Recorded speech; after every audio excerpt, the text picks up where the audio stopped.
The first question. This was not from yesterday, the day before. It's an ancient question. Dear Ajahn, why are we born in this world full of sufferings? Because it gives me something to do, so I can teach you. If you weren't born, then what would I do with an evening at 7:20? Now, why you are born, it's strange. We think, yes, last life it didn't go so well, so you give it another try. Until you realize that it's best actually not getting born at all. Can you understand that? You sure? Now, why are we born? It's always because we want to. And it's that wanting is the problem. We think the next time we can do better. You know, sometimes, just like relationships, sometimes you have a relationship, you get married, and there's problems. And what happens? You think, oh, well, I've learned something, so I can get married again, and next time it'll be okay. Be careful. It's not someone's fault, it's the nature of the things which we do in life. Anyway, dear Ajahn, does a good, seasoned meditator season? If you put some sauce on me or some coke. Anyway, so there's a good old meditator. We don't like saying old, I like the word old. Meditator always get into jhana whenever they sit. No. Why? Because these things can't be controlled, but you understand the causes and the effects. Sometimes it takes a longer time, but you always know it's there for you. Just have a given time and it will come. Sometimes I feel watching the breath ended up controlling the breath. Any way to overcome this? First of all, you notice what you're doing. You're controlling the breath. But you know it's very difficult. Whatever you watch, you tend to want to control. That's why I've seen this years and years ago in our monastery kitchen. When anyone wants to visit that monastery kitchen, they always tell the cooks how to cook everything. It's as if you want to control it. How many times have you been in a car driving, say to the BGF or wherever, and the person in the back seat tells you how to get there? They don't need that. Even these days when we've got GPS, global positioning satellites, even in the old days they used to have GPW. What does that mean? I never said that.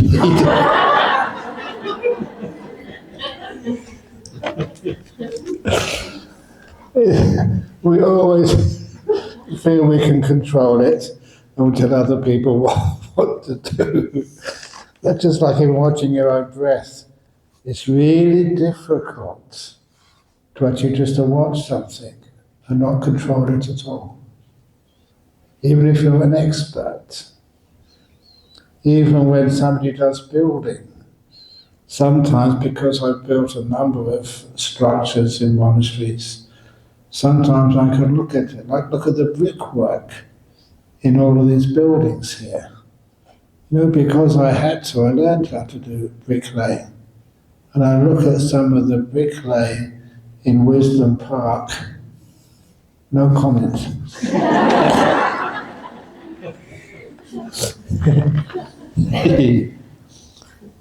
So that's what our trouble is. When we see something, we always want to do it better. We want to control it, and we want to take over and do everything. It's one of the reasons why there's a rule over in Bodhinyana Monastery. If any monk has an idea, such they want to build a new block of toilets, or they want to build another hut, if it's their idea, they have to do it. And it's amazing how quiet the monks are. If you just have to tell someone else how to do it, it's totally different. You can do that. Let's do it this way, do it that way. Even my lunch, I'm very grateful for my lunch.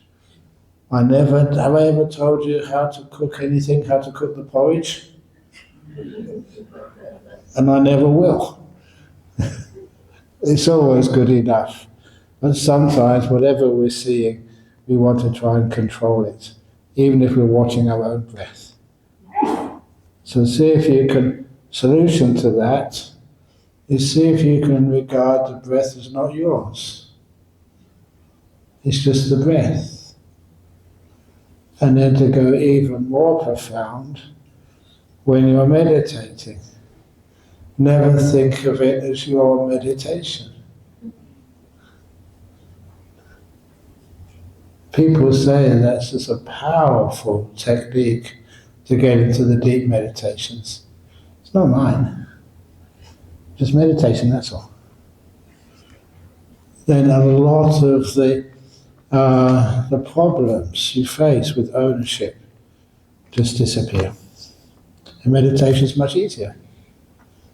So how was your meditation today?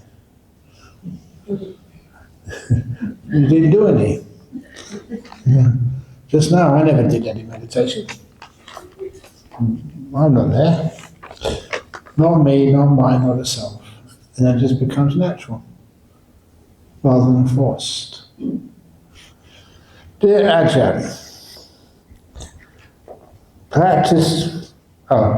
does learning, practicing of Chinese metaphysics use Feng Shui, like Feng Shui against Buddhist teachings?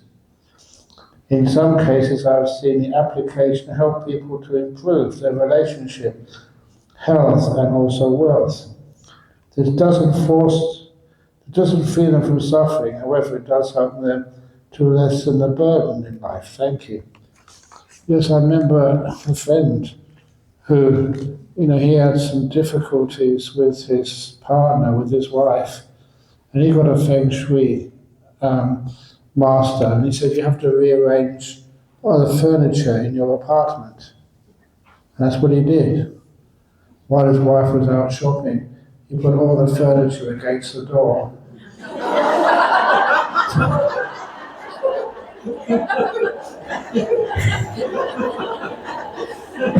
And it worked. Please excuse me. But no, sometimes you get some things like Feng Shui or Chinese metaphysics, anything. You can give it a try. But remember, you can't control things. So what's really nice in Buddhism is doing things like letting be or letting go. And then that's by far one of the most beautiful practices. Oh, okay, yeah. Thank you for your guidance. The more I sit in meditation, the more something in pain. Aches. The more aches and pains I feel. I remember you mentioned we do not look at the body during meditation, or try not to look, but the pain just attracts my attention. What should I do? Thank you, Ajahn. Ajahn Brahm, for your kindness. What I would do, if I have an itch, I would scratch. And if I have a pain, I would find out what that pain is. And if it's serious, you change your posture.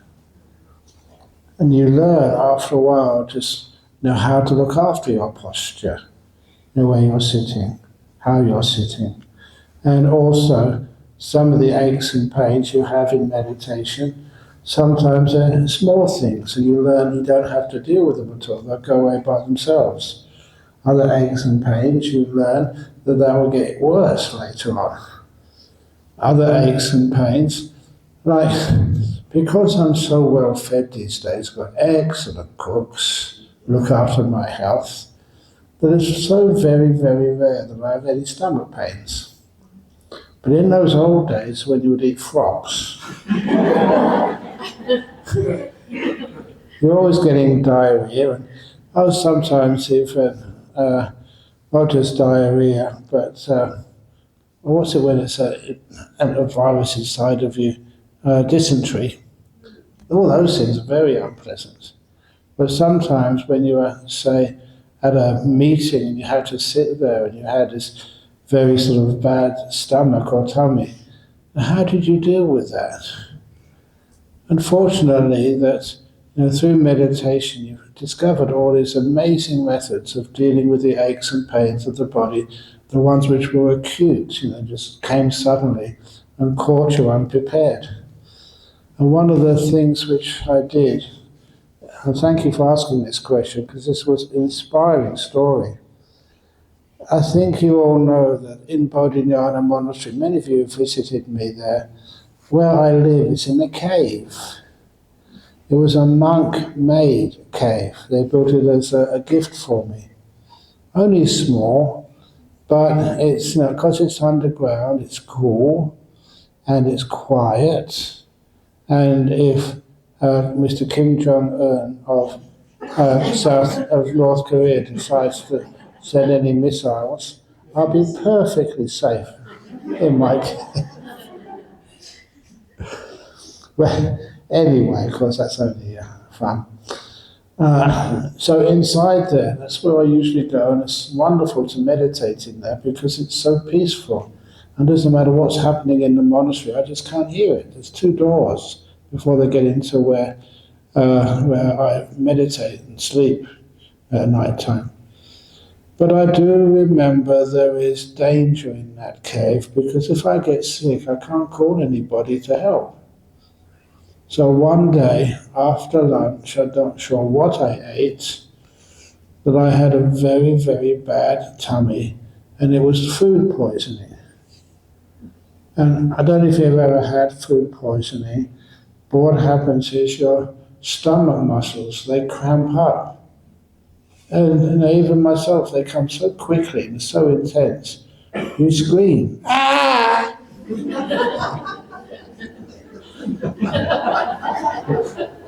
Please excuse the audio effects. But they only last for a second, but it's very painful. And then it sort of settles down and again. But no one could hear me inside the cave. And I thought, what should I do? This could get very worse. Usually people with severe food poisoning, you should go to hospital. It could be really bad. But nevertheless, I'm a lazy monk. I am. Because I thought, why go to hospital? It's just too difficult, takes too much time. And once they go to hospital, they do so many tests. And you never really pass, because then they do another test afterwards. Another test, and the test why the test never worked, or the test whether the test is working or not working, or in between, or whatever happens, and it goes on and on and on. And also, where my cave is, to crawl or stagger to the telephone was about 15-20 minutes. And then I know I've called up emergency services before for other monks, and sometimes I say, no, we're in a Buddhist monastery in Serpentine. Please come quickly. Where? Buddhist monastery. Where? Does that happen in Malaysia? It does, okay, yeah, it takes a long time. I thought I'd be dead by the time I tell them where I am. So anyway, I thought, no, come on. There's other ways of dealing with extreme pain like that. And so I just did the usual way which monks do. You just sat in your cave and just were mindful with kindness, a kindfulness. And even for me, because maybe I don't get sick enough, but even for me, it's surprising how effective this is. And even I was inspired by what happened. You were looking at the stomach or the muscles which were going to cramp in a few moments. And when they did cramp, because you were mindful and kind, you could actually relax them a little. Only a small amount. So when they did cramp, it hurt much less. And the next time they cramped, relax them again.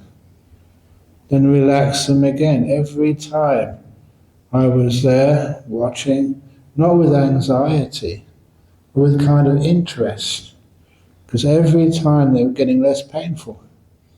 It was actually working. And it took about half an hour. That's all. And then the last cramp came, and then there was no more cramps. The whole food poisoning thing had vanished and disappeared. Slowly, got less and less and less, and then it disappeared. And afterwards, because of my character, I kind of thought, well, food poisoning, there must be a bacteria in your stomach causing havoc. Is that bacteria still there? What's happened to the bacteria which was causing a great pain? And then I remembered to see bacteria through microscopes in science labs. And all I could remember them as were little blobs with tentacles on them. And so I thought, I know what's happened because of what I was doing. Then all those little blobs, the bacteria, all their tentacles were cross-legged in full lotus. And that's why they weren't causing any problems anymore. They were meditating with me. I don't know what happened, but certainly there was no problem anymore. And they never came back. And that's kind of inspiring. And it was real food poisoning. I wasn't imagining it. And that's sort of how to deal with it. So that's one of the reasons why the aches and pains, you're not that afraid of them. If they really get bad, then you know what to do. Just be with them, be kind to them. Be in the present moment as well. Is whenever you have any perceptions of the future, I can't stand this any longer. It's going to get worse, it's going to get worse, it's going to get worse. And that's what means you can't endure. But then when you say, oh no, it might just disappear. Sometimes it does. Have you ever had those really extreme pains? One moment, next moment they're totally vanished. It's weird. Sometimes the mind can be so powerful. It can sort of relax everything. And just the pain's just gone. Anyway, got more questions. I can't linger on this. Thank you for your guidance. The more I sit in meditation, the more aches and pains. I did that one. What's the purpose of chanting? The purpose of chanting is to learn these incredible words so the next time you sit in front of a bear's cave and the bear starts crushing your skull, you know what to chant so the bear runs away.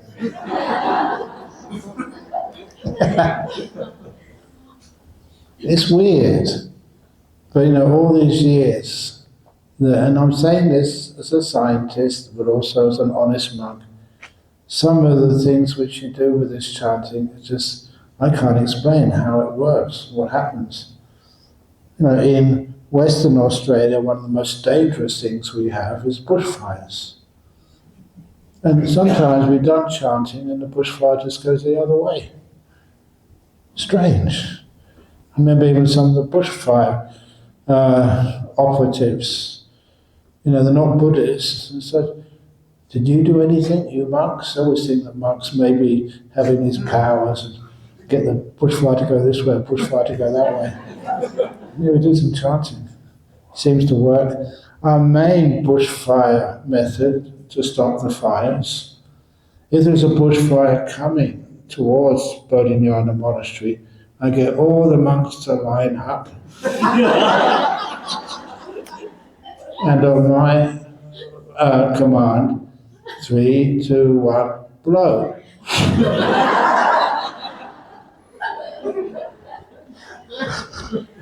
I told that to the Bushfire Brigade once, and they thought we were crazy.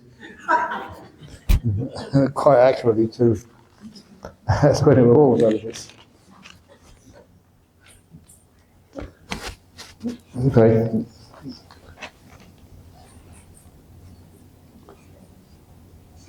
Okay. Oh yeah, the purpose of chanting. But also, I had some, again, strange experiences with chanting.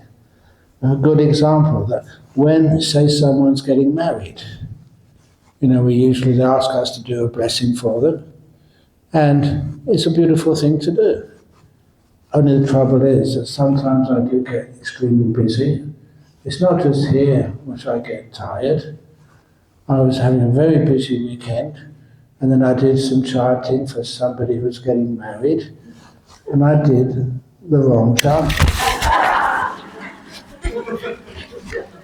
I did the funeral chant. It's one of the reasons I do it in Pali, because they never knew I made a mistake. And they were still married. So, it's not so much the chanting, but what you give into the chanting.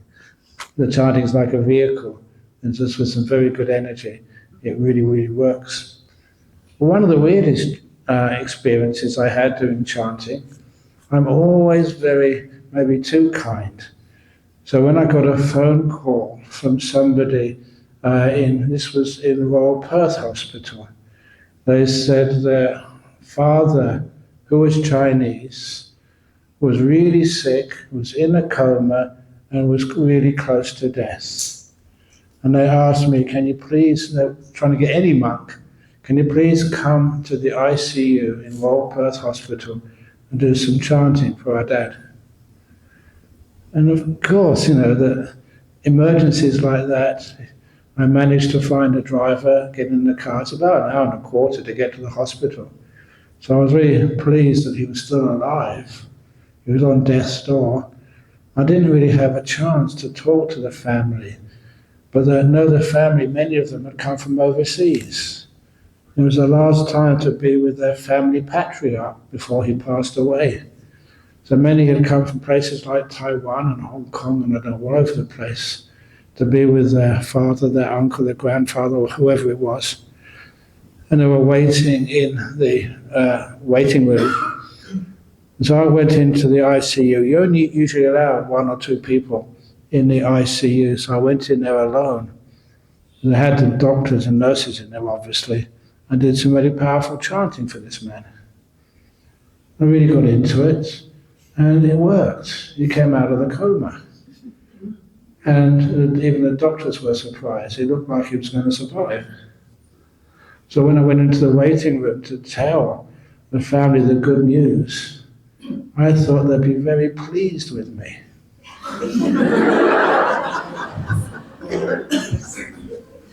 I only tell these stories when something weird happens. They weren't happy with me at all. Only afterwards, I didn't have time to ask beforehand, they said that they'd taken a few days off work, actually to fly all the way to Perth and get into this hospital for one last time with their father, their grandfather, their uncle, whoever it was. And they said they'd already arranged a funeral service. It was already pre-booked. And they said, now you've come in here and we have to go home. And about 6 months later, we'll probably have to come back to Perth again. We'll have to cancel the funeral service and make all those arrangements once more later on. And also that we've lost a lot of money by not being at our business for the weekend or for 2 or 3 days. Because usually at such funerals, they always give an ang pao. You know what an ang pao is?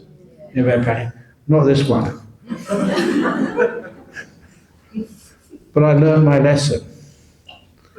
Whenever people ask you to do chanting for them, you must always ask them, what type of chanting do you want? Die peacefully or get better.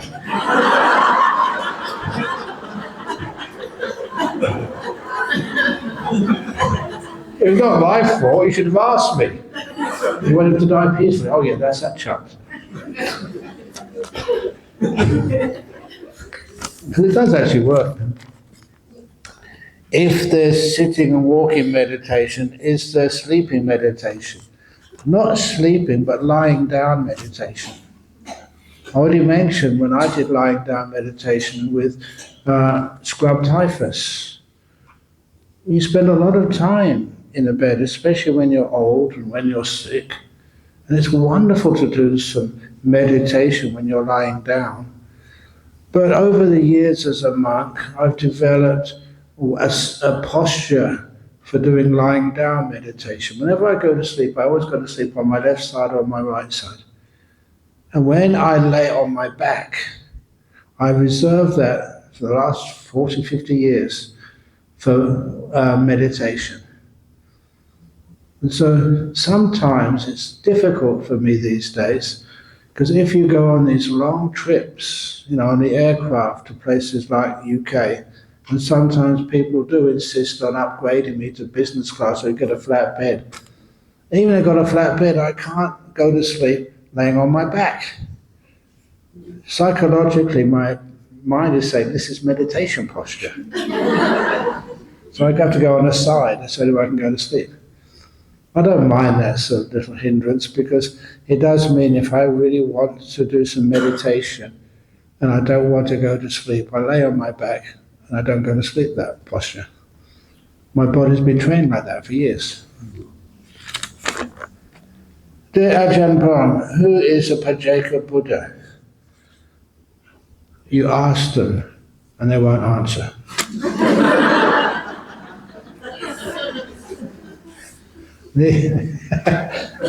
These are called silent Buddhas. Why did the Buddha teach? Now our Buddha, Siddhartha Gautama. Yeah, Brahma Sambhati asked him. And so sometimes Brahma, that's a kind of Buddhist word for God. So I remember one of my monks, who was worse than me cracking jokes, he said, if it wasn't for Brahma Sahampati, there wouldn't be Buddhism. So thank God for Buddhism.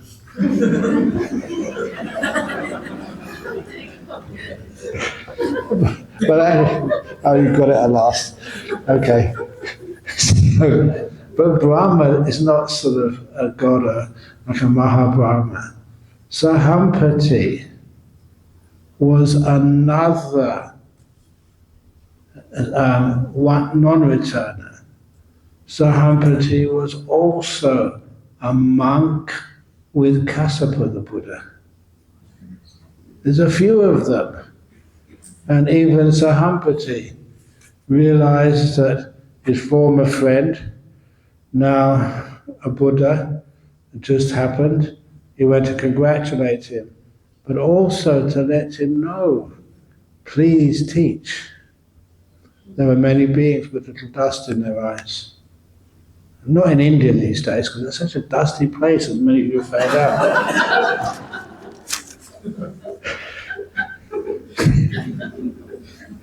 But you need to be asked. And honestly, if the Buddha was not asked, our Buddha, Siddhartha Gautama, if no one had actually come up to him and said, please teach, then he would remain silent. All that previous will and aspirations had all vanished, been subdued. Sabba sankhara samatha. All the sankharas been stilled. So just needed somebody else, just to ask, can you please teach? And they taught. But Jacob Buddhas, no one asked them.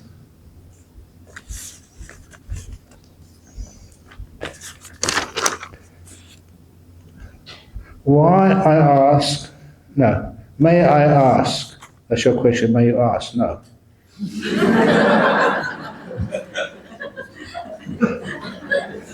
No, I'll be fair. May I ask why Samatha Vipassana comes hand in hand? What's the difference between these two types of meditation? Okay, the Samatha is calming things down. But when it calms down, it gives rise to energy and clarity of mind. Vipassana is seeing things as they truly are.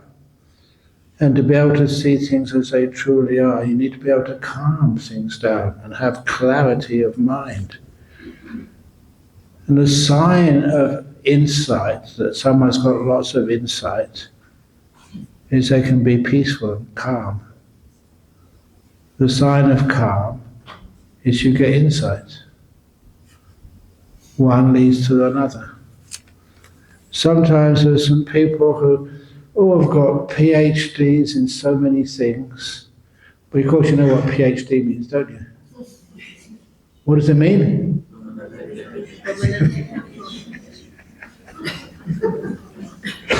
Yes. So, you have a PhD. I don't have a PhD. I've got an MA. And after getting an MA from Cambridge, that later on they awarded me in the Queen's Birthday Honours list the Order of Australia. And that means you can put not MA but put AM after your name. So now I'm Ajahn Brahm, MAAM. Man.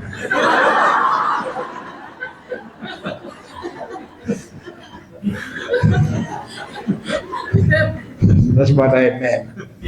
Man Brahm.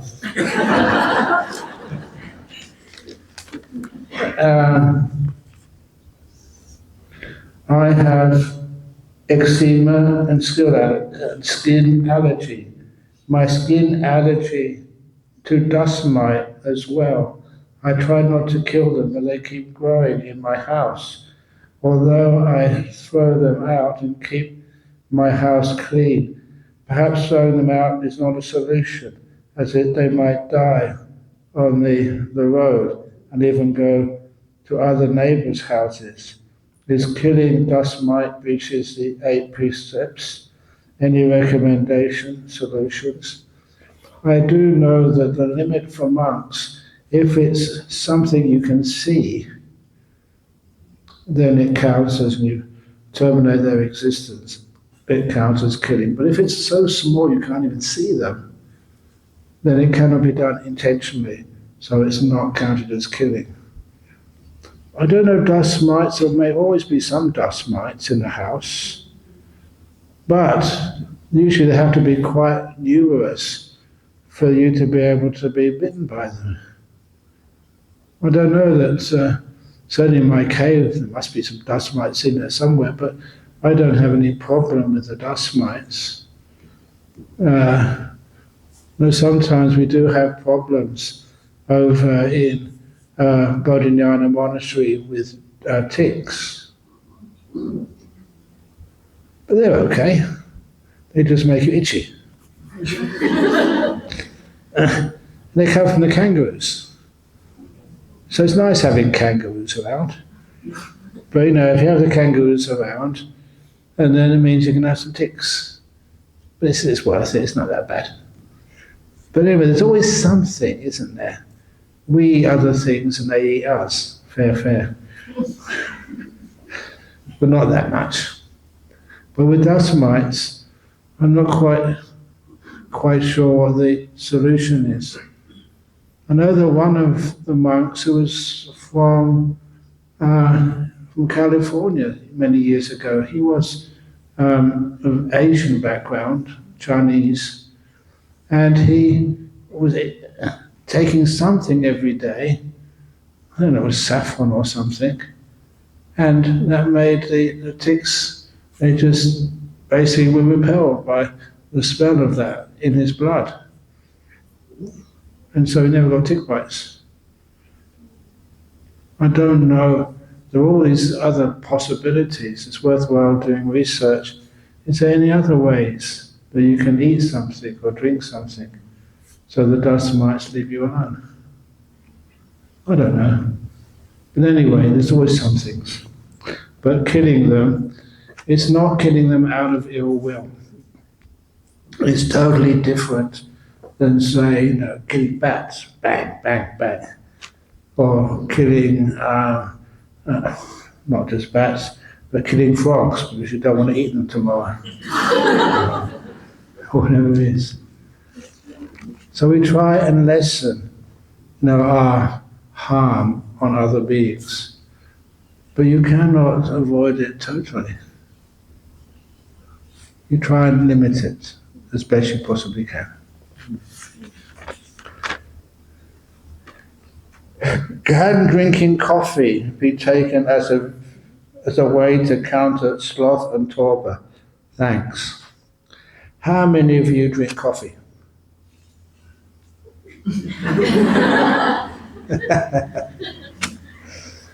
Sometimes it can, but if you have coffee, that often, instead of sloth and torpor, you have restlessness. And when the coffee wears out, you're back to sloth and torpor again. So coffee has a certain type of energy, but it's not a kind of a good energy in the sense, it's not like the energy when you really wake up and you've got a very peaceful, clear mind. And so sometimes you can use it. I usually have a cup of coffee in the morning. But it's not this, gets the worst of the tiredness, if there's any left after the night, out of your system. But to actually really get some energy, the best way is just to be healthy, eat well, and have some nice deep meditation. Then your energy is really great. The Buddha refused to, that's an interesting question. The Buddha refused to admit women into the order, but his attendant, Ananda, pleaded 3 times to the Buddha, and Lord Buddha finally agreed to Ananda, but said the Dharma would only remain 500 years after the ordination of nuns, instead of 1,000 years. Did the Buddha make the comment because of different state of mind, or because of the complexity of a woman's mind?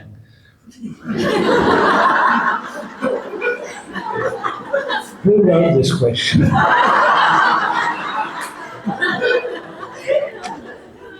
First of all, many people doubt the Buddha actually said that. And the reason is because, number one, the Buddha never made such prophecies. Number two, if he did make that prophecy, the Buddha was wrong. Buddhism has lasted much more than 1,000 years after the ordination of his, not mother, but the wet nurse, and after all the other ordinations of women. He said it would only last a total of 500 years. It's been 2,500 years that Buddhism has been strong, and it's still going strong after the ordination of women as bhikkhunis. So either the Buddha made a mistake, or the Buddha never said that. And number two is, as I mentioned earlier, just after the Buddha was enlightened, this is in the suttas. There the Buddha was approached by Mara, and Mara said, look, you've done enough getting enlightened. Wonderful, I admit it now, you're fully enlightened. Now just take it easy. Just all of the hardships you went through getting to be enlightened. So just relax, let back, go back and just go into Parinibbana. And the Buddha said, no. He said, I will not enter Parinibbana until I've ordained a big Sangha of men, another big Sangha of women, taught thousands of lay men and lay women.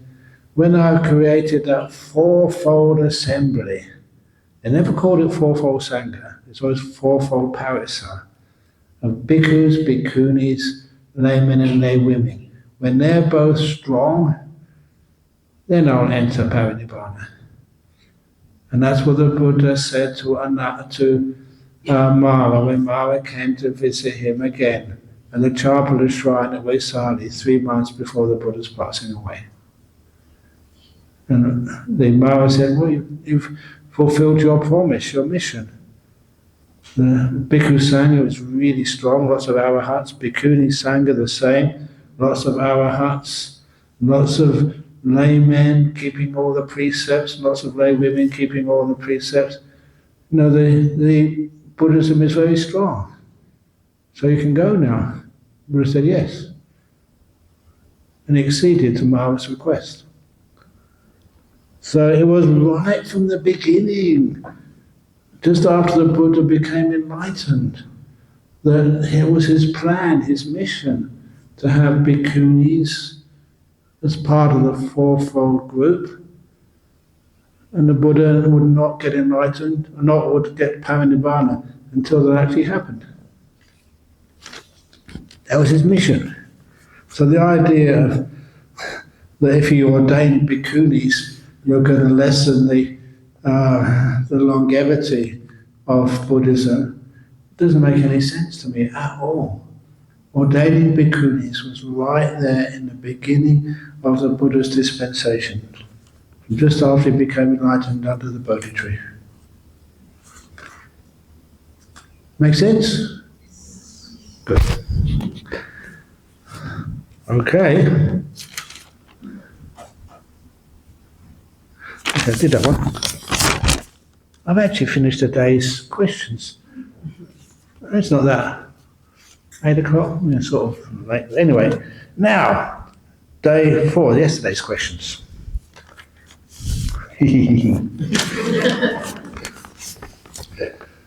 To my dear teacher Ajahn Brahm, we normally hear stories about near-death body experiences. A lady once mentioned that when she was in coma, she experienced NDBE, near-death body experience. She met her father who had passed away. Her father told her to go back to her body. Question 1. How did she know that she had met her father and not someone else? You know your dad. When her father was not physically around anymore. I don't know how long have you had a father.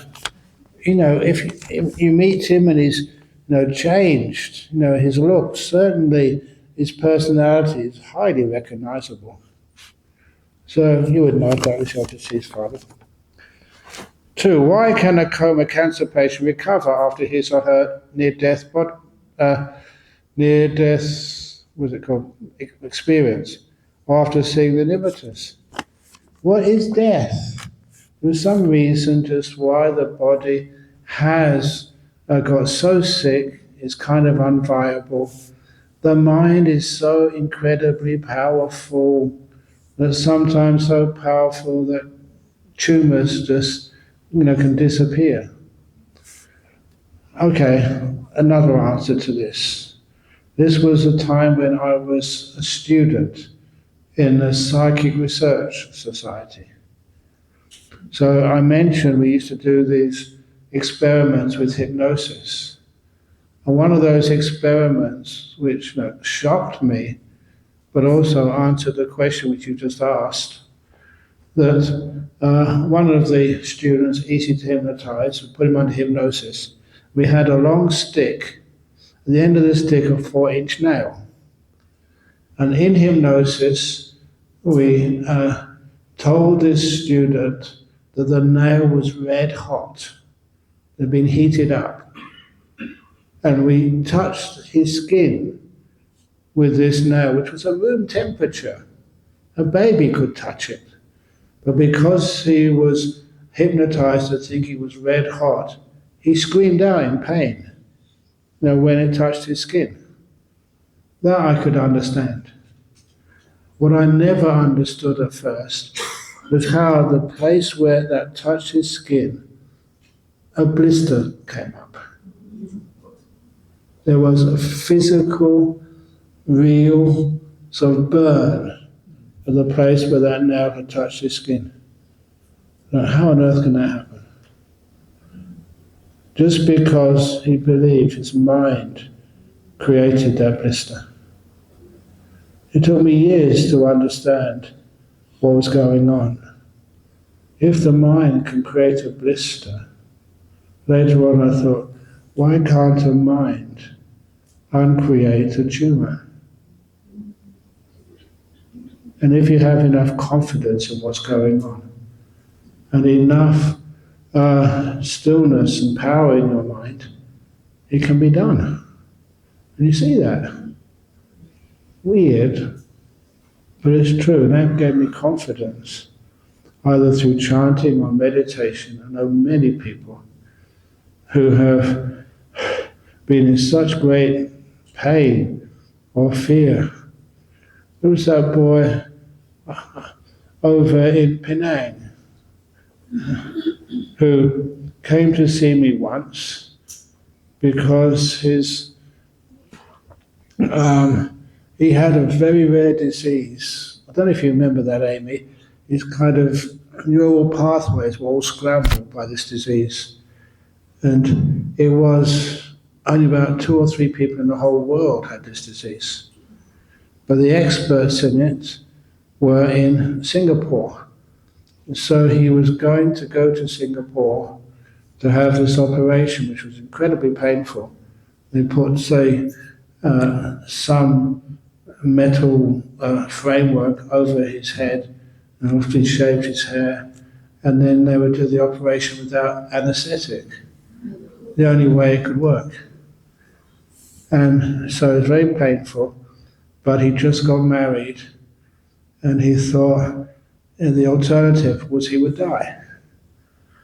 So he thought, a few hours of pain, but that's a gift from my wife. I've just got married. The last thing I want her to do is to lose me so quickly. But then he asked me at this first interview, Ajahn Brahm, what can I do to lessen the pain? So I taught him some meditation. He had that operation, and it worked. And so, he was going to live. But then on another retreat over in Penang, he came to see me again and said, Ajahn Brahm, I've seen the doctors and it's come back again. And he said, I know what it feels like, but my wife is pregnant with my first child. And so, don't worry, it's got a good ending, the story. And so he said, look, is there any other thing I can do? So I gave some deeper meditation instructions. And try that.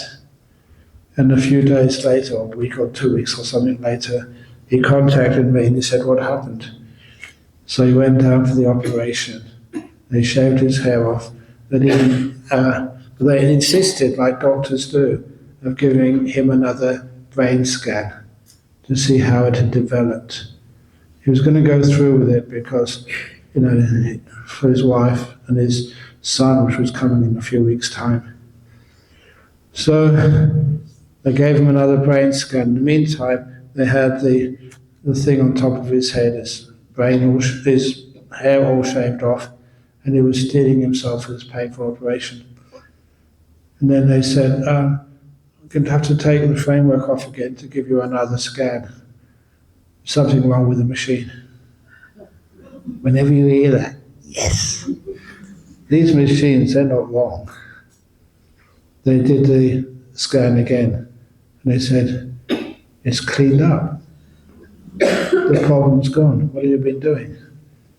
Meditating. So when he came to see me afterwards, he was so happy.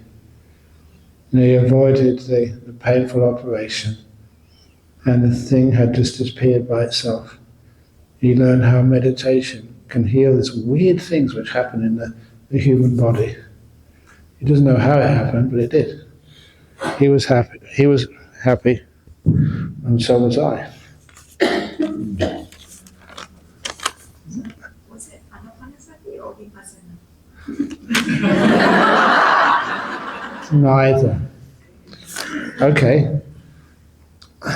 You know when people want to do meditation really quickly, they haven't got time to mess around.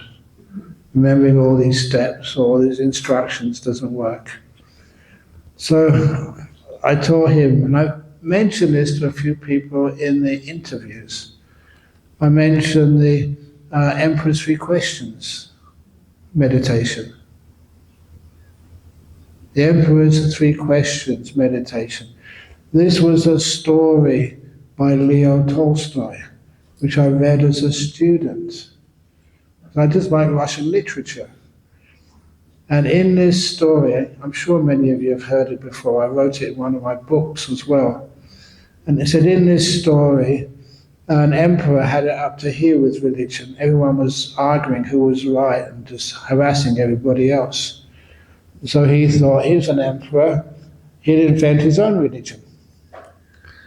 So he taught a lot of people, he thought about it, discussed, and eventually he realized any religion, you only need to know the answers to three questions. One of those questions is, when is the most important time?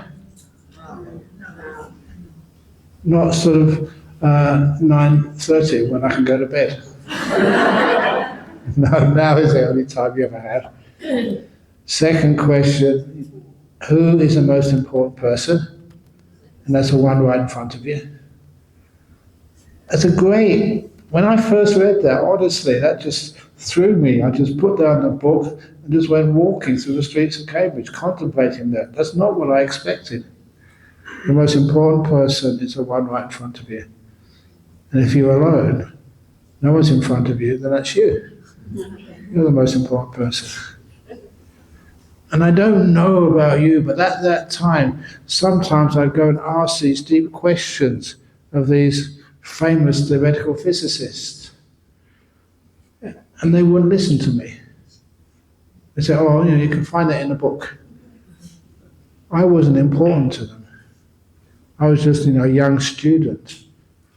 And sometimes even Buddhist teachers, I would ask them, if you want to become a monk, what should you do? I said, I remember this, it's like Christmas Humphreys told me, he said, oh, no, you don't want to be a monk. If you really want to be a monk, you will know. In other words, he wasn't listening to me, just trying to get rid of me. Has that ever happened to you? Please, if that's me who does that to you, I really apologize deeply. I never want to do that at all. And I'm trying to train myself. If you ask me a question, even if it's a silly question, I will still give you importance. Because otherwise, you're not connecting with anybody. So the most important person in the world is the one right in front of you. And what's the most important thing to do? Yes. Be kind, yes. Care. And those became the Emperor's Three Questions. And that was the end of the story, but that was a powerful teaching for me. I remember in Hong Kong teaching that at a big talk in Cathay Pacific, and the head of the HR department was there. And afterwards he incorporated that into the training of all the staff, in Cathay Pacific. Because this is a hospitality business. And in hospitality, the one in front of you is the most important person in the whole world, no matter who that is. And the best thing to do is to be kind. And now is the only time you have. It's kind of brilliant. But for meditation, it's a very quick, effective, deep, powerful way of meditating. For that guy, facing this terrible, terrible, terrible operation, The operation hasn't happened yet. Now is the most important time, now, right now. The most important thing is what's right in front of you when you're sitting meditation. This experience, that becomes the object of your meditation, whatever it is. That's the most important, not the breath, not vipassana, not nimittas, whatever's right there. What do? Be kind. That is so simple. That's why a lot of people don't understand it. Now they want stage 1, stage 2, stage 3. What do I do if stage 3 doesn't happen? And stage 4 comes before stage 2. And it's highly effective. So whenever you're meditating, what are you experiencing right now? It's right in front of you. It's important. Care for it. Now. And the meditation just goes so deep, naturally. And that's what I told him. That worked. Okay. What's a near-death experience question? What was it again? I met her father and deep nimittas. Was there supernatural healing power somewhere? Supernatural? Sometimes supernatural means it is natural, but we just haven't figured out exactly how it works. Like just cancer tumours just vanishing. We haven't quite figured out why it works, but we know it does work. And for me anyway, I'm not going to figure out why. When I've seen it so many times and it does work, I'm going to try and apply that as much as possible. Anyone who has a tumour, I say, can you just wait for a few days? While I figure out how this works. And give the chanting first, or the power first. And see it happen. You did mention about the body's 5 senses being magnified very clearly once we come out from the nimittas. Will this only happen only for a short period of time? No, usually very long. In other words, what you hear becomes so clear and deep. And what you see sort of like a sunset, or you see the rain falling. It's not just like ordinary rain. You can see kind of everything. And just even smells. That's sometimes why many people have had a deep meditation, they come out and they say there's heavenly beings in the hall. Because they can smell just gorgeous scents, which they can normally not smell at all. And at first I thought, maybe you're correct. But then I thought, no, it's just the fact that your senses have been so amplified. You can feel all of that. And it's the same with just physical feelings. Sense of lightness and joy in your own body. Will it repeat on the subsequent meditations seatings if you get into subsequent deep meditations? Yes. Will it affect our daily life? Oh yeah. You're a happier human being. You can see more, feel more, hear more. And what beauty actually is. What some other experiences? I already mentioned about the hall at Wat Banana Chat. It was just made by the villagers, and they used spit actually to wet the surface so they could make it smooth. When I was meditating, walking meditation on it, I had to stop. The reason I stopped, it was because it looked so incredibly beautiful. And I honestly thought, I wasn't just joking to myself, I should get a diamond saw, cut it out and send it to the Tate Gallery. It was a work of art. We were walking on it for days and days and days beforehand. I couldn't see it. On that meditation in Cambridge, when I first got a deep meditation, then I was allowed in this retreat to go for a walk 1 hour every morning before breakfast. And because the Cambridge was my university I was at, I knew the area around where the retreat was being held. And very close by were the Cambridge Botanical Gardens, which were open that early in the morning. So I thought, what a great place to go for a walk in the botanical gardens using the back entrance. I never got past the entrance.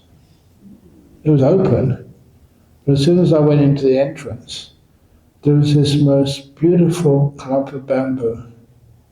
I'd never seen a clump of bamboo that beautiful and gorgeous before. I never really appreciated bamboo. You know, just the way that kind of green and yellows, but as the yellow stems just go into the little green stem, just where the joint, they get narrower and narrower as they go taller and taller. And the way they bend under their own weight is so almost like a perfect parabola. And the whole thing was just blowing gently in the wind. And even their leaves are very thin and delicate. They're not like gross like oak leaves or sycamore leaves. This was actually so refined, and the more I looked at it, the more I appreciated it. It was the most beautiful clump of bamboo I'd ever seen. And I realized why in all Chinese watercolors you always have clumps of bamboo. Because they are beautiful. And so what I did, I remember the first day, I remember this very clearly. I was staring at it, I couldn't walk any further. And then I realized if I keep standing, staring with a big open mouth, someone's going to call the ambulance and take me away. They think I'm on some sort of drugs. So I noticed there was a bench close by, so I sat down. I spent about 45 minutes on that bench, admiring that beautiful clump of bamboo. I also was young, and I needed my breakfast, so I left and vowed to come back the following day, which I did. I went back there 8 of the 9 mornings. I just sat on that bench and just looked at the most beautiful clump of bamboo in the whole world. And I never exhausted it, never got tired of it. Once the retreat was over, back to university, studying, social life, getting very busy. But then one afternoon I had free. I decided to go and visit my most beautiful clump of bamboo. And I went on a bicycle, through the traffic. And when I got to the back entrance of the Cambridge Botanical Gardens, I got off the bike, really sort of anticipating, seeing the most beautiful clump of bamboo again. When I saw it, has someone replaced it? But what I saw was this dry, desiccated, scrawny clump of bamboo. This was in UK, in Cambridge. Bamboo doesn't do well in that climate. It looked the wrong plant in the wrong place. So where did that beauty disappear to? And it was obvious. Now I was stressed, tired. The beauty of meditation was weakened enormously. And so the beautiful clump of bamboo was gone. What I would have needed to do is go on another retreat and go back and you've seen it again. That's what you discovered in the power of meditation. And I mention that to artists, painters, photographers. There's many meditators who follow those type of professions. And they appreciate that simile. When they meditate, they can really see deeply into nature. And when they can see deeply into nature, they can represent that in their works of art. Anyway, my more beautiful clump of bamboo. I really missed it. I got attached. Thank you for your wonderful teachings. May I ask how to be friendly with our minds so that it does not run away. My goodness, your mind, you're stuck with that, not just for this life, for more than one life. Why not be friendly with it? Can you be friendly with things? Sometimes one of the things which I really like are mice. Yeah. They're really cute. These small little things. When they trust you, they don't move so fast. And if you stroke them, they've got such beautiful fur. And I remember, maybe it was because that was one of the animals I was responsible for killing. After my father died, there was a mouse in the apartment where my mother lived, and I caught it for her. And I heard the trap go bang, and I checked it and it caught the mouse. It was still warm when I took it out of the trap to the rubbish bins, which I thought the only place I could take them to. It was warm and it was so clean. And I was stroking it and I felt so guilty for killing this lovely little animal, a mouse. And for that day, I've never actually been afraid of mice. And you like to play with them if they allow you to. They're clean these days, and maybe old days they may have been running around in rubbish dumps and stuff. But these days they're beautiful animals. And so, where am I going on this one? They become like friends. Sometimes you have a friendly mouse. And it's your mate in your hut or something. And sometimes you get some food left over from your lunch, you save it and you feed it. And they're not afraid of you. This story, I haven't told this a long time. This was told to me by this old man in an old people's home in Perth when I first went to Perth 40 years ago. And he said that one of his friends, he had a young daughter and a wife. He was busy working in town. But then his wife was always very busy cooking and cleaning. And then one day his little daughter asked for a saucer of milk. And in those days, milk, and that's pretty healthy food, the wife was always happy to give her a saucer of milk. She would say, "Thank you, Mummy, go outside to drink it." That's what Mummy thought. But then Mummy thought, why do you want the milk in the saucer? So one day she gave the saucer of milk to her daughter, who was about 6 or 7 years of age, followed her outside without letting the daughter see her, and saw the little daughter kneel down by the underside of the little hut which they lived in, little house. In those days they had the houses on stilts, only small stilts, and she called out to something. And then this tiger snake came out to drink the milk. And the mother was terrified. Tiger snakes in Western Australia are lethal, and they're aggressive too. They'll come and bite you. And so she didn't know what to do. So she just froze and let her little daughter give the tiger snake the saucer of milk.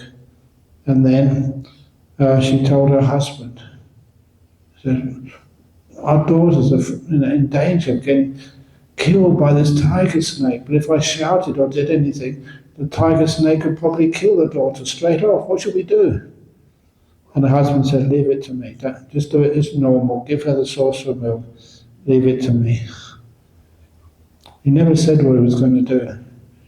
But the following day, the little kid asked for a saucer of milk. Mother gave it to her. She went outside, called to her little friend, the tiger snake, big friend. And the tiger snake came out. Bang! The father was waiting in wait and shot it. Right in front of the daughter. You know what happened next? The daughter refused to eat. Was sent to hospital. No matter what the nurses and doctors did, she was, what this man said, was fretting all the time. He was so worried he wouldn't talk to anybody. And eventually the daughter died.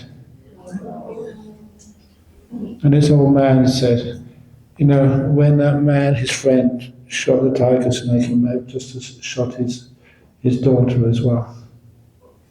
And you think that tiger snake would ever bite the daughter? No way. He said no, and then a swear word way, when he told the story to me.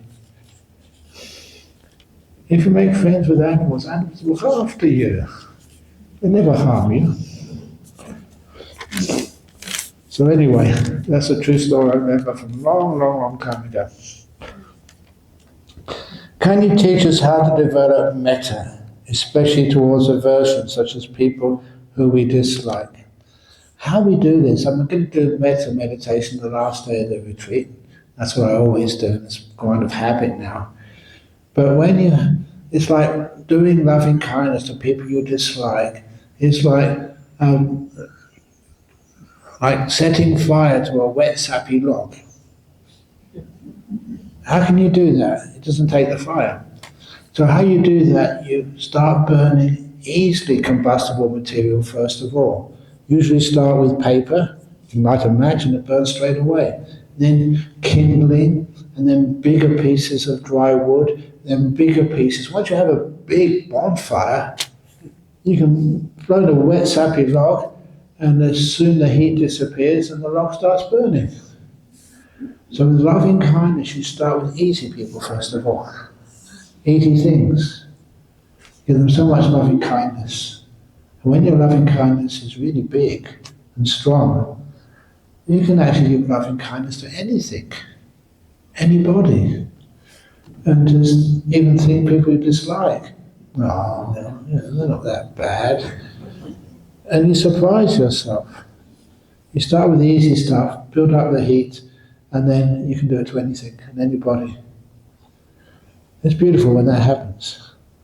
But I also like when you do loving kindness, not just to beings and people, to things. I love it when you start messing around and doing things you're not supposed to do. When I was building a Bodhinyana monastery, can I ask the other monks, this is a true story, that we had a cement mixer. It was basically my cement mixer, Ajahn Brahm's, because I would always use it to make mortar and concrete. And when it got old, other monks couldn't use it. It wouldn't work for them. It would always work for me, every time. And sometimes I just gave it some loving kindness. Pull the string and it would always work. So, what about for cars? No problem. There was this one, she was Indonesian, not Malaysian lady, over in Perth, and she was the head of our youth group. And so we taught the youth group one Saturday afternoon during the summertime in Perth, which is always hot. Having taught the youth group, they were going to go down to the beach just to have some fellowship down there. They were young people enjoying themselves. But then I had to go for a walk to some blessing somewhere. When I was coming back, they still hadn't left yet. I said, "No, why are you still here?" And they said, "Well, we got all our things, for the beach in the boot of the car. We can't open the boot of the car. The lock is stuck. We've been trying for the last half hour, 45 minutes to open it. It won't open." And then she asked me, "Ajahn Brahm, you're a monk, got powers," that's what she said. "Can you please open the boot of the car? The lock is stuck. We've been trying for about 40 minutes. And being me, I looked at her name was Ronnie. I said, "I will open the boot of the car. If I open it, will you promise to ordain as a bhikkhuni?"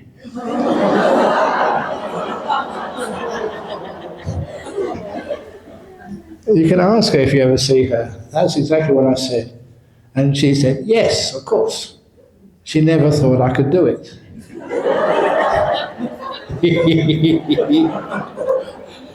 So give me the key, got the key, put it in the lock, turned it, opened the boot. First time, no hassle. Wow!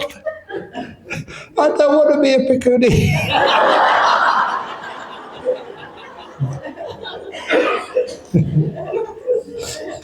She was in trouble. Everyone heard it. And she made a promise to a monk, a very dangerous monk who could open boots which no one else could open. But she had a good friend. Always have good friends. The good friend was a lawyer. And the lawyer said, yes. She said she'll become a bhikkhuni if you open the door of the boot, but she never said when. Lawyers.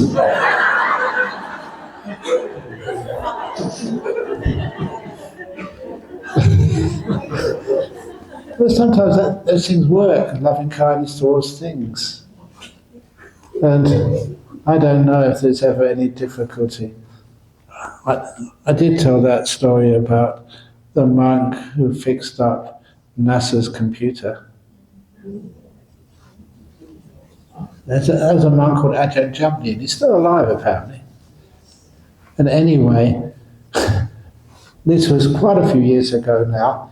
The story begins when he arrived in San Francisco, and one of the monks, that was Ajahn, who was actually receiving him at the airport, and Ajahn did ask, can I just have a look at your passport to make sure you got the proper visa? And Ajahn was just dumbfounded. The monk had a visa. This was in the time of Homeland Security, when people were very worried about people carrying bombs and stuff. This monk had a diplomatic visa. He was a Thai monk, a diplomatic visa for life.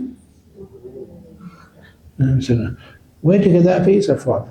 And he told a story, it's been confirmed many times, that in Houston, in Texas, NASA, National Aeronautical and Space Agency, were installing a new mainframe computer, a number cruncher, cost millions, or billions, I don't know.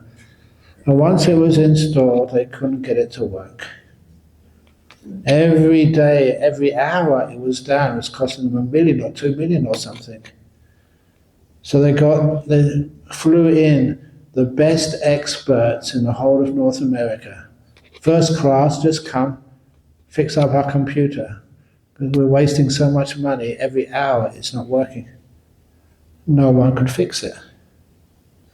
And apparently the story was, I'm not making this up, this is what I was told, there was one Thai engineer working on that computer in NASA in Houston. And he said, well, if we can't fix it, perhaps it's something supernatural.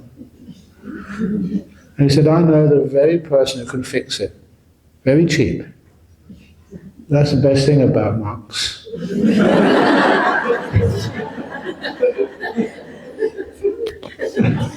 We'll go there and do some chanting or meditation. It's very cheap. A bottle of Pepsi or a cup of tea, and that's all the only charge. So they had nothing to lose. So this monk happened to be in the Thai temple in Houston. So they invited him, can you come and do some chanting, some loving kindness meditation in the mainframe computer room? And of course, that's what he did. And after he did his loving kindness and chanting, it worked perfectly. And they were so grateful. What can you give a monk who wants nothing? So they gave him this visa. So if ever they needed him again in a hurry,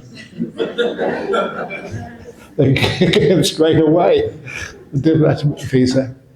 And that was kind of Ajahn. But the other thing which he did, again, was weird. You may have heard about this. It's something about his past life. He wears like an inner robe. Look, a couple of times I've been trying to sneak out of my room quietly to boil some water to make myself a cup of tea. You see me just, when you just come in, you catch me. I'm not doing anything wrong, but you see I'm in my underrobe. It's called an aksa. Yeah, many people in monasteries wear that, but this is more like lay people, so I really should wear the full robe.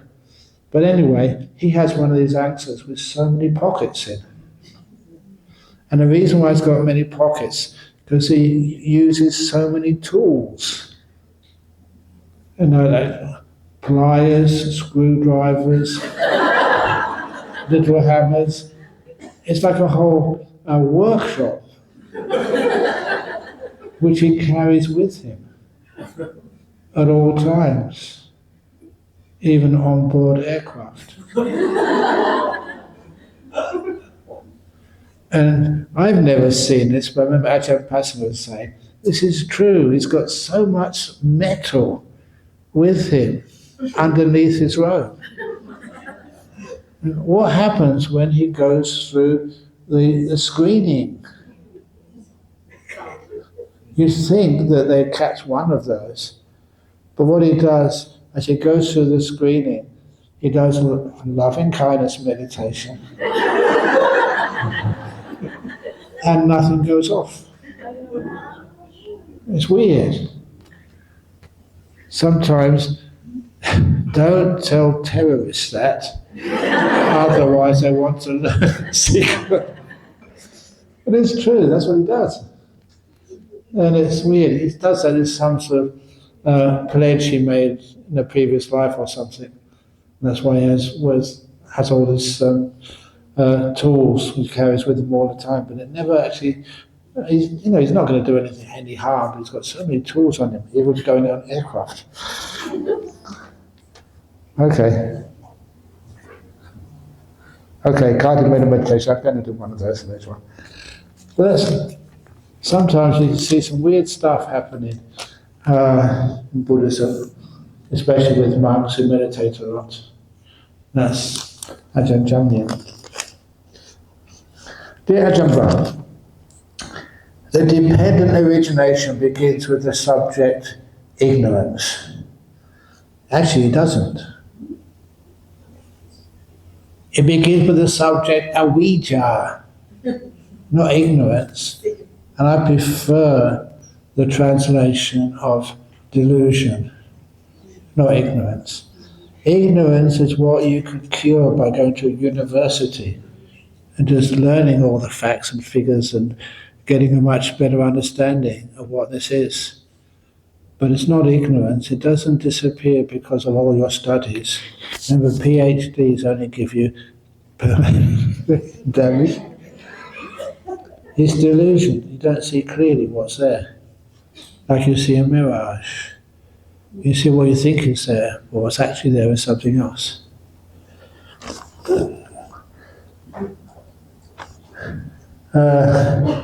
We know ignorance in Buddhism context means believing in the Four Noble Truths. Ignorance doesn't mean believing in the Four Noble Truths. It's not understanding the Four Noble Truths. Existence of karma, cause and effect, etc.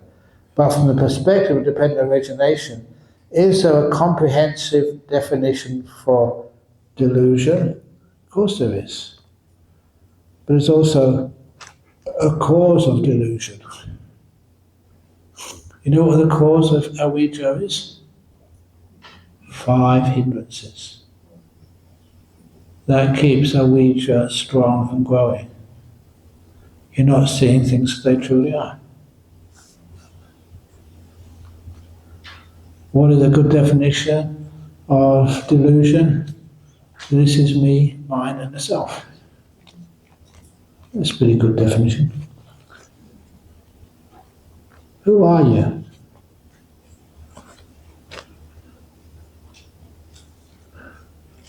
When you go back to your room tonight, is that your room? I better not go too far, otherwise when I go back somebody else will be in my room.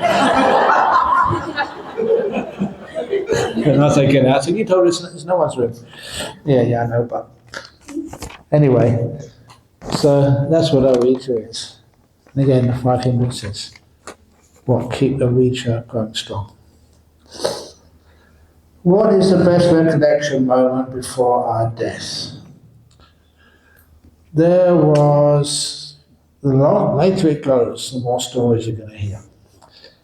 There was this Sri Lankan Buddhist, a businessman, And he would only go to the temple once a year on Wesak to keep his wife happy. He never liked going to the temple. He had to give donations and hear these stupid sermons. But one day, the monk was giving the sermon on the last thing which you think about before you die is the most important. And of all the things to think about before you die, to contemplate, the very best is to contemplate Buddha, Dhamma, and Sangha. And if you're contemplating Buddha, Dhamma, and Sangha on your deathbed, you're bound to go to a heaven realm.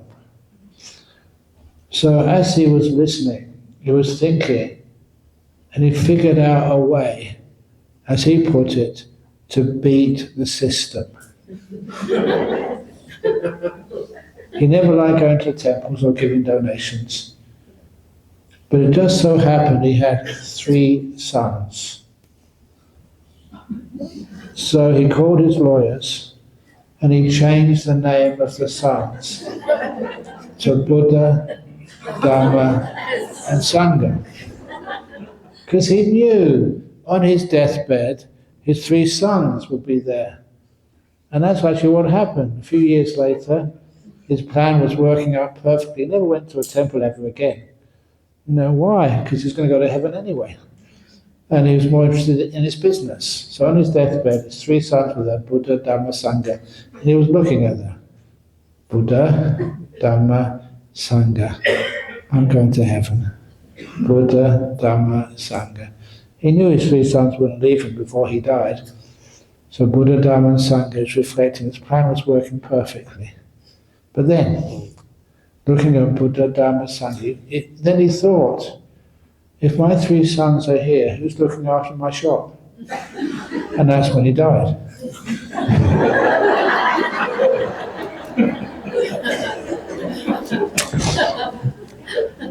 So all the plans you have are what you're going to contemplate just before you die. Life doesn't work that way.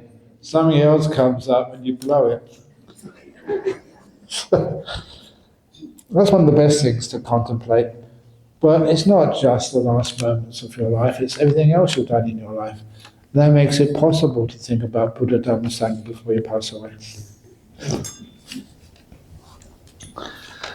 Can one enter the stream, Sotapanna, without jhana? That's an excellent question because there's a lot of debate about that. Monks like me say, no, you do need a jhana. And many other monks too say that. The point is, it's not mentioned in the sutras anywhere. But I say certainly you need it. To be a stream winner, one of the most important insights. Actually, I was going to say this tomorrow when I talk more on insights, but no, I've already mentioned it, so let's say it. That one of the most important insights for stream winning is to see there's no self, to overcome Sakkaya Ditthi, the sense of there's an essence, which is you inside of this. You heard many times the Buddha talk about anatta, no one here, that thing which you take to be your self, your permanent essence, is a process, continually changing. A good example of that, before you ask me the question, if there's no one there, how do you get reborn? Imagine a mango falling from a tree. Well, you eat it first, then you plant the seed, because it's a nice sweet mango. You plant it here in Wisdom Park, and you watch it, and you know that underneath the soil, the seed just splits, and a little green shoot comes up, and eventually that green shoot penetrates the top of the soil. It looks just like a piece of grass, first of all. But then that piece of grass gets bigger and bigger, taller and taller. You realize it's a plant which is growing, not just grass. And eventually it becomes a small sapling. And you can see just it change moment by moment as it becomes a small tree. As it becomes a small tree, you can see it push out its branches, and then it gets more leaves, and it gets to a point where these little flowers come on the end of each kind of twig. And on the base of those flowers, you can see a little pod gets fatter and fatter. And that's going to be the mango later on. And eventually, the flower bit, kind of the petals fall off, and you can just see this fruit start forming. And the fruit gets bigger and bigger. From green, eventually it goes to yellow and red. You realize there's a ripe mango there, ready for picking. So you pick that mango. What went from the first mango to the new mango? There's probably, and any sort of biochemist can probably confirm this, there's probably not even many original molecules from that first mango in the new mango. Even there's always a slight change to the DNA. Things always are changing. It's not the same as the first mango, nor totally different. It's still a mango. It's just like you, from your past life to this life. It's a process, not a thing. It's not all like the essential mango in the first mango. It's always there throughout the whole process. Every part of it is always changing. There's not really a self there, but a process, and the process is run by karma. So, in order to see that, there's no real self there. The only place you can really see that for sure is an experience of Ajahn. Now I'll tell you why. It's a simile of the tadpole and the frog. Once upon a time. Are you comfortable? Then I will begin. Once upon a time, there was a little tadpole who was born in one of the lakes here in Wisdom Park. And little tadpole was a very smart girl. So smart that she enrolled in the school in the pond. And there they taught many things, but the thing which little tadpole liked more than anything was chemistry, especially hydrology. And she soon graduated from the high school in the pond and went to the university in the pond, where she again majored in the nature of water and soon got a PhD with all sort of, some honours cum laude and stuff and everything else. She was a genius, and she became the expert in the nature of water. And even a few times you had some very intelligent monks here who discussed, while sitting next to the pond, Abhidharma on the nature of water. And little tadpole learned the Abhidharma of water as well. She was so learned. But do you think she could ever understand what water was? She'd been born in water, lived all her life in water. And she could not understand what water is, except by theory, no more than a fish can. But then, the difference between a fish and little tadpole is that one day a little tadpole, she grows appendages on her body. Little arms by her chest, legs on her bottom. She starts to transform to a frog. She doesn't know what's really going on. She's expert in water, not in sort of little animals like frogs. But one day when those legs and arms get big enough, she jumps out of the lake. Imagine what that must be like for a frog leaving the lake for the first time in its existence. This is totally different.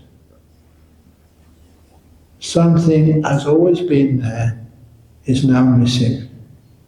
Water. Now for the first time, little frog, formerly tadpole, can understand what water is, or what water was. That's strange stuff which is no longer there. It's when things vanish and disappear, you can have an opportunity to know what it is. Do you understand your five senses? Of course you don't. They've always been there for you. Sometimes you haven't used them.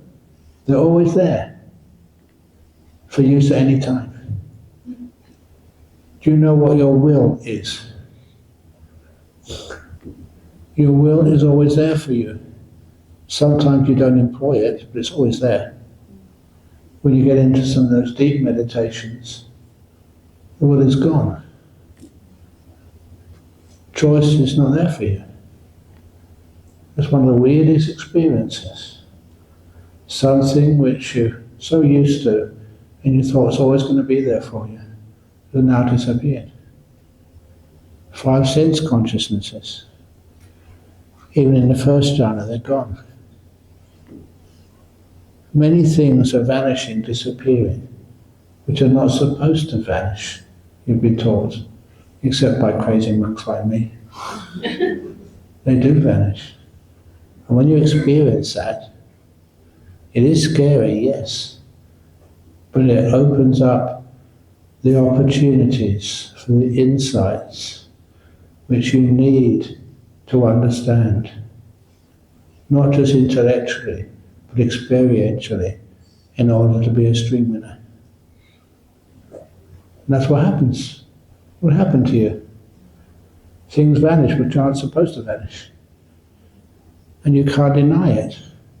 It's obvious once you experience those things. And that's where you find out what non-self is. Not by theory. Many parts of you just vanished. Not there anymore. And now I just know how to a kind of a little regret, or not fear, but concern. Did you understand what I said just now? Because if you did, please don't think about it when you go to bed. Otherwise you'll be complaining you never slept.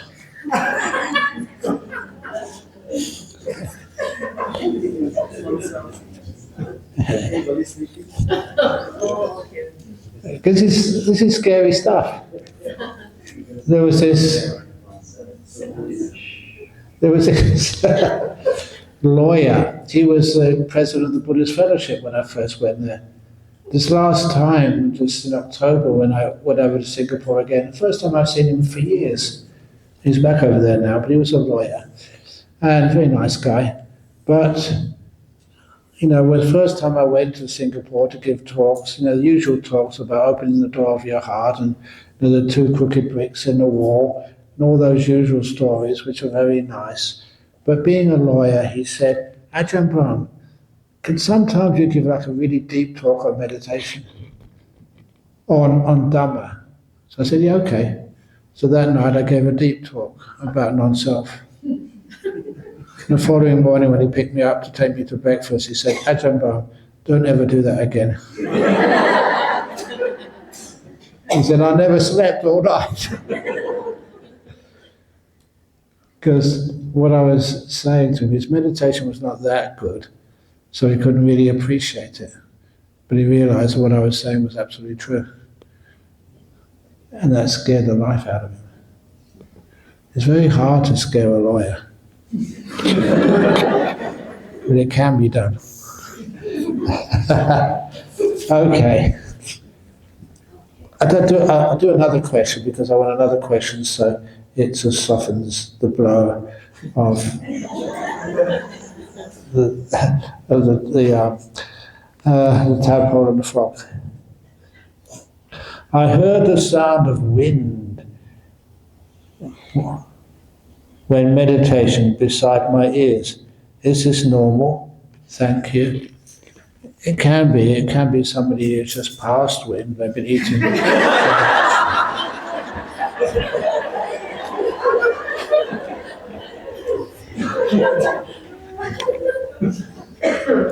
You know, sometimes even just in science, the nature of the air movement. Sometimes wind can happen even in a closed room, just a brief brush of air.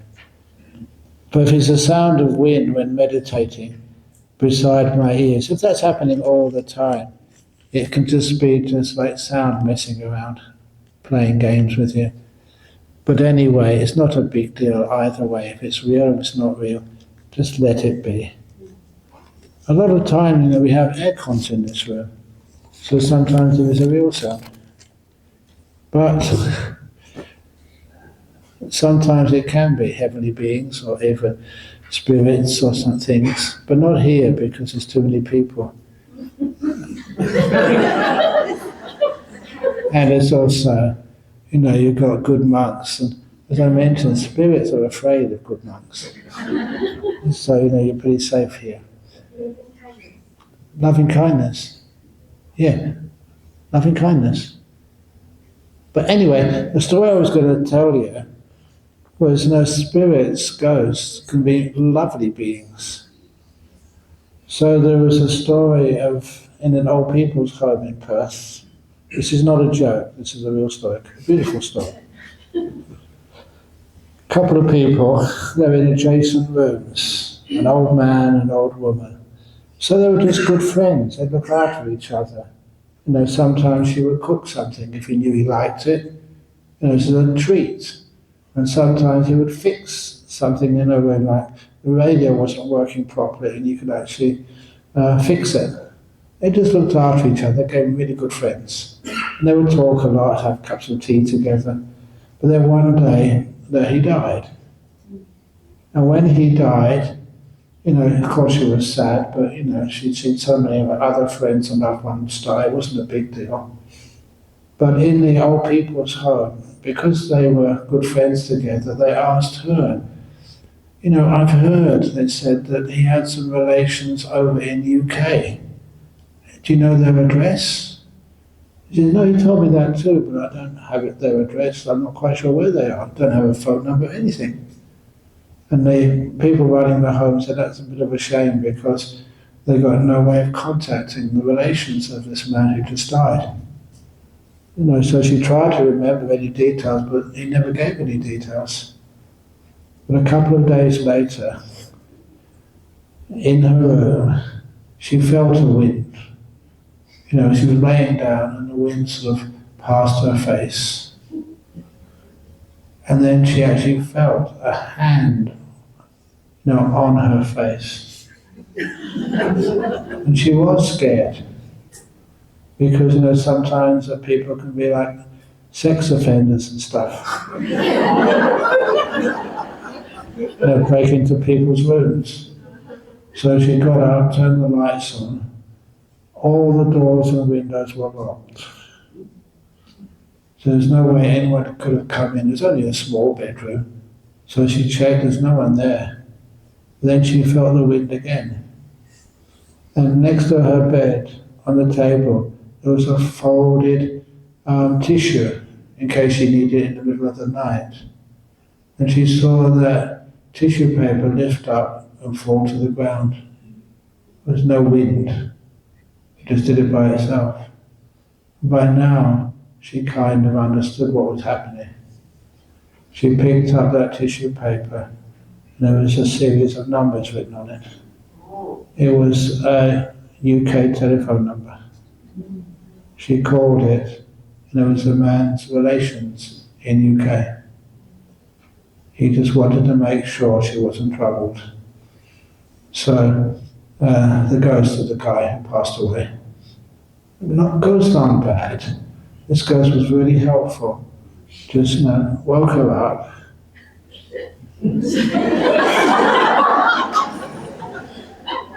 And then somehow I could write these numbers on the tissue paper and lift it up so she could contact the relations.